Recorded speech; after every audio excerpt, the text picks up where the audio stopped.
গণবিক্ষোভের মধ্যে প্রধানমন্ত্রী হিসেবে পদত্যাগের পর শেখ হাসিনাকে ভারতে আশ্রয় দেওয়ার জন্য মোদী সরকারের প্রশংসা করেন দেশটির প্রধান বিরোধী দল কংগ্রেসের প্রভাবশালী নেতা শশী থারুর।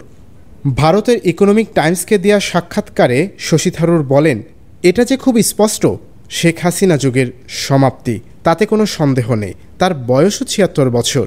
আমি মনে করি না যে তিনি প্রত্যাবর্তন করতে নির্বাসনে রয়েছেন।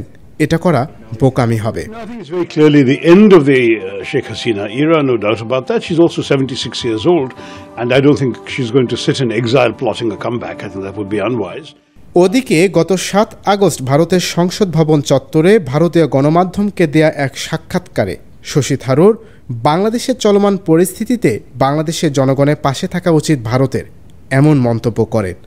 অন্তর্বর্তী সরকারের প্রধান উপদেষ্টা নোবেলজয়ী অধ্যাপক ডক্টর মোহাম্মদ ইউনূসের বিষয়ে জানতে চাওয়া হলে ফ্রান্সের সর্বোচ্চ বেসামরিক সম্মানপ্রাপ্ত শশী থারুর বলেন, ডক্টর ইউনূস খুবই ভালো মানুষ, আমি তাকে অনেক দিন ধরেই চিনি। ইন্টারন্যাশনাল ডেস্ক, দৈনিক করতোয়া।